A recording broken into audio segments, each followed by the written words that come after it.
wrap-up time of the fifth European Summit, and it's time for David Rockland, the AMEC chairman.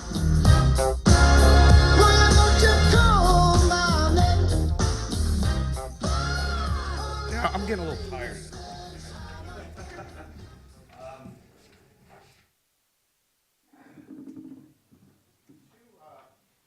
Wrap up. We want to sort of make a couple of announcements, and then I wanted to share a few thoughts with you as to sort of next steps moving on from Madrid, and then Barry will come up and actually close us out. And in terms of the announcements, this is the past. Mike Daniels, chairman. The present, that would be that little guy in the middle. I think that's me. And then Jeremy Thompson, who's the vice chairman of AMEC, and will probably be my successor as we move forward. I should also mention that Giselle Brody's here, and I think, Giselle, you were the first chair of AMEC. Is that correct? Among the first. All right. Great. Well, as you know, as I hope has been very clear as we've been here together, you know, education, particularly with the presentation this morning, collaboration with the multitude of organizations, for example, that are co-sponsors of this particular event. Education and collaboration is a big part of who we are. And so to that end, Jeremy and Francis are going to join me here to make a very specific announcement. Jeremy? Thank you very much, David. I have to say, I think Mike looks the most relaxed of the three of us. He's clearly starting to think about retirement. And I'm still having to dress smart, although I don't feel that smart today. I have to say congratulations to everyone for making it such a good evening last night. As a part of AMEC's mission is to further the growth and the professionalisation of global public relations. That's at the very heart of our mission. And as you heard this morning, we'll do part of that through education, but also, as you saw in the debate yesterday, we'll do that in collaboration with industry bodies. It therefore gives me great pleasure to announce this morning that AMEC is entering into a strategic partnership with the International Communications Consultancy Organisation, ECO, and the Public Relations Consultants Association, the PRCA. ECO is the PR member organisation body representing national trade associations in 28 countries on behalf of 1,500 public relations firms. Our new strategic partnership will focus on a number of educational initiatives, and I'd like to, at this moment, invite Francis Ingham, the Executive Director of ECO and Director General of the PRCA, to join David and I on stage. Francis.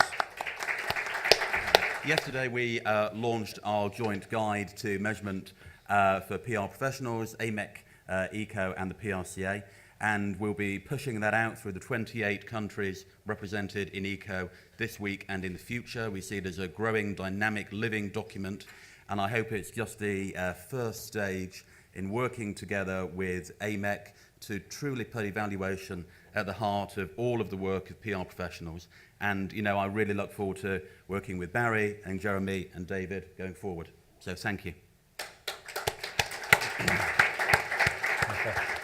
Now, we were going to sign something, but we don't actually have anything to sign. So what we would like to do is to have a photograph of David and Francis shaking hands in the centre.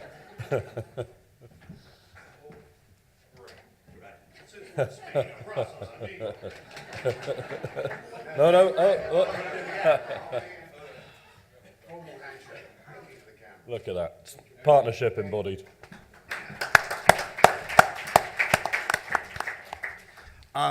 You know, this morning you heard from Allison and Evgeny about the AMEC Global Education Program. You've heard the term education, our need for education, as really, and not just education of other people, but education really of us too, as we move ahead. And I'm going to mention several other things, but in a few minutes. But you know, to bring programs like that to life, somebody needs to raise their hand and say, "Okay, count me in for that stuff." And so I'm delighted to ask Chris to come up to the stage.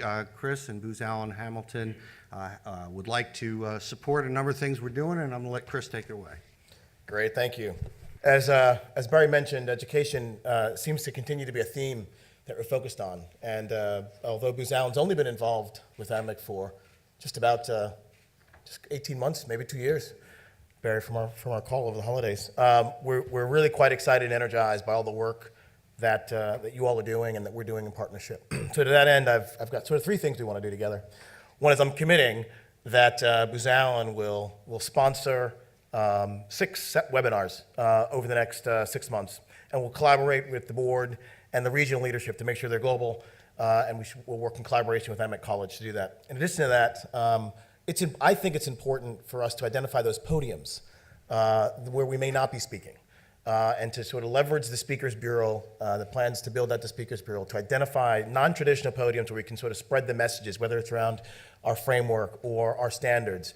It's one thing to talk to one another, but it's another to get our clients and others really thinking about and feeling the power of AMEC.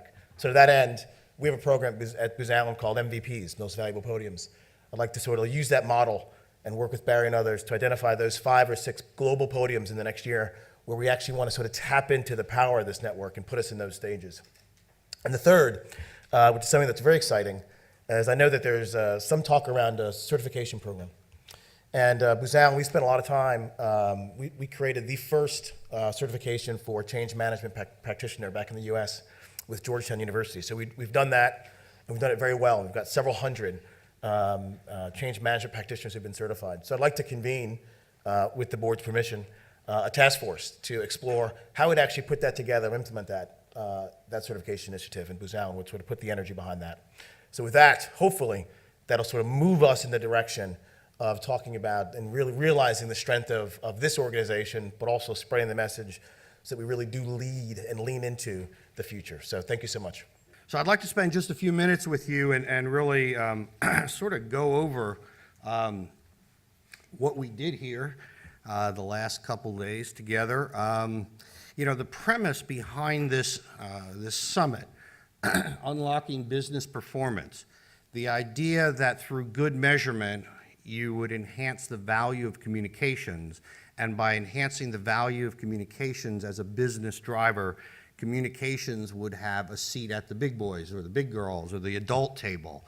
And I thought it was very interesting yesterday when we had the clients sitting up here, and that was Jody Kennedy's, that was her mantra, when we heard some other clients go, you know what, wait, I'm not really sure I want a seat at the big people's table.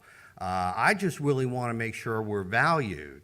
And so I think really, rather than a seat at the big table, if you will, or the adults table, it really is about value and demonstrating value, and how does our field, in many respects, help communicators and support communications and public relations in terms of proving not only value in terms of justifying, let's say, the past, but also proving value in how we can predict the effectiveness of our programs moving forward. In terms of AMEC's role in that regard, we're a really young organization. I believe this organization was formed roughly 9 or so years ago. I think Giselle was at your house around the kitchen table. And here we are with a room full of people in Madrid at our 5th summit. At our 2nd summit in Barcelona, we adopted 7 principles that really laid the foundation of how do you approach measurement? How do you approach demonstrating value? What's good, what's bad, what's better, what's best, et cetera. And as we look where we are now, from 2010 to 2013, those principles haven't changed. In other words, and that's a very good thing. In other words, they are the principles. We're not going to have new principles every time we get together. They are the foundational aspects of how this particular industry and profession works and supports our clients and supports other organizations as well. But I think one of the things, and I think Allison Hoogley has really pointed this out, we do have this kind of elephant in the room problem. The elephant in the room problem is we may all be excited about the Barcelona principles. We may think this is the cat's meow, if you will, when it comes to our field. But the reality is there's a whole lot of people who've never heard of them and haven't the foggiest idea what they mean. People who, frankly, ought to understand what's the difference between an output and an outcome and why AVEs are wrong. How do you look at social media, for example, that media measurement needs quantity and specifically quality as well. So really our need for education and the launch, really, in some respects, of the AMEC education program this morning, Chris's support of it moving ahead, the partnership with ECO moving forward as well, are good examples of how a summit like this goes from an idea to really bringing that idea and mobilizing that idea, if you will, across our entire profession. I think a couple of the things that we learned in the context of that education as we spent the last couple days together is that education really needs to focus on the left and right side of our brains and recognize that there are people who have a strong muscle, if you will, on the left side, the quantitative side, and on the right side, the more creative side. And so if we're going to be effective in educating, let's say, if we're going to be effective at getting 100% of PR practitioners to understand the concepts, they don't necessarily have to name the Barcelona principles, but understand the concepts behind them. We're going to have to recognize we're talking to people, while most of us in this room are probably on that left side of the brain way of thinking, most of the people we're talking to are on the right side, and we need to work and understand and communicate across that little divide there, if you will, in the middle. I think Marty from IKEA made a very good point that in that education, we need to remember that simplicity is critical. And in some respects, as I was thinking about her using, and Marty, thanks for your slide here. As I was thinking about this slide, it suddenly occurred to me, we always talk about education. Education is of other people. Those PR practitioners need to know more. I would argue it's us too. In other words, we too need to be able to communicate less in the language of the right side of the screen, and frankly, more like IKEA. If we could communicate the Barcelona principles in the simplicity of language in a sense that represents the way IKEA's furniture is built, the way, if you've ever used their instructions, the way those are communicated, we will have made a tremendous, assuming you can understand them, you have made a tremendous step forward. So I guess I wanted to sort of share just a couple of thoughts of, if we're having this summit 5 years from now, what would we want to be different? How would we want the world to look? So one way we'd want the world to look is, well, like Kim Kardashian, but that the idea that someone who is studying or doing public relations and communications recognizes that you can make just as much money for your client, support their organization just as much by doing smart measurement that helps you optimize your public relations or communications spend as you would by, let's say, hiring Kim Kardashian to be your celebrity spokesperson. I think another indicator would be that measurement is not just something that we use to justify what we've done in the past, but in fact very much a predictive tool. To Rob Flaherty's point and to Chris's point at the end of the day yesterday, if we are not effective at demonstrating how research, measurement, and analytics is not just about justifying something that already took place, but much more about predicting the future and being way smarter moving ahead, then we are going to get wiped out by the IBMs of this world, the Deloittes of this world, the Booz Allen Hamiltons of this world, who are very good, frankly, at helping clients get better moving forward, not just getting better in terms of observing what took place in the past. And to borrow another slide from Jody Kennedy, I guess we know we are getting there. When somebody says social media ROI, we don't go, oh yeah, sure, I get that, yeah, or have the deer in the headlights look. And frankly, Richard and Don's presentation this morning very much, I think, gives us a great sense of optimism as we look ahead, that this whole social media standardization effort is really pretty far along, and we do have very capable tools and approaches and models and standards, if you will, to address this deer in the headlights question that I think has often, if you will, haunted our industry as we look back over the last 5 years. As we look forward the next 5, let's not use a cartoon like this, if you will, in a presentation hopefully 5 years from now. So I think we made ourselves some promises while we've been here. I think we have emerged from here, and I hope we emerge from here, despite perhaps being a little sleepy and maybe in some cases hungover. Once we get over that part, a sense of urgency that, you know what, we got to move ahead, because if we're not moving ahead, the world is, if we're not, to use Rob Flaherty, my boss's point, you know, he was basically saying, hey, if we don't get our act 110% together, we're going to get eclipsed by lots of other people. So there is a real sense of urgency. I think that the other things that have come along here is an understanding that we need to be able to convey complex issues or topics, if you will, simply, to err on the side of simplicity and the side of transparency wherever we can. I think we've emerged from here with a strong sense of operationalization of the Barcelona principles is a whole lot at this point in time about education. And so you're going to see from Amec's perspective and a lot of our affiliated organizations, our affiliated companies, our members, a real strong focus there going forward. And Chris, thank you again for your commitment to really jumpstart that process.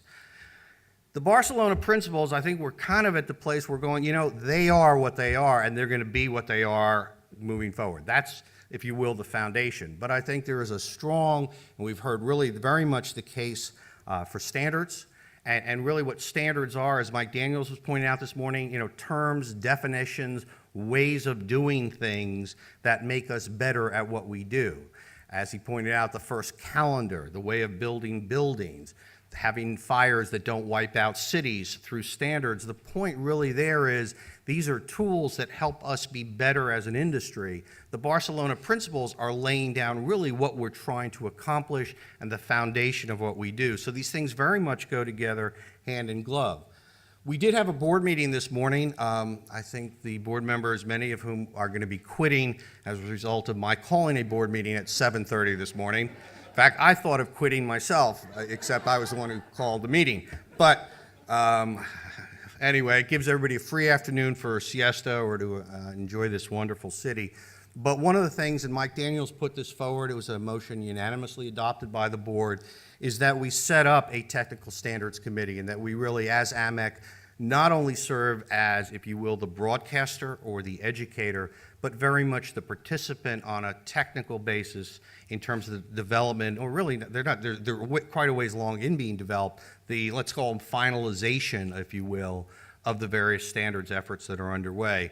As chairman, I do have the honor of appointing people, and particularly the chair of that committee, and I tried to get Mike to do it. I said, great, Mike, thanks for doing it. He said, oh, no, I just want to make the motion.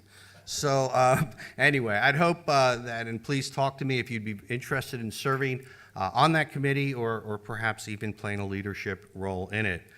I wanted to just touch on two other things and then turn this over to Barry to close us out.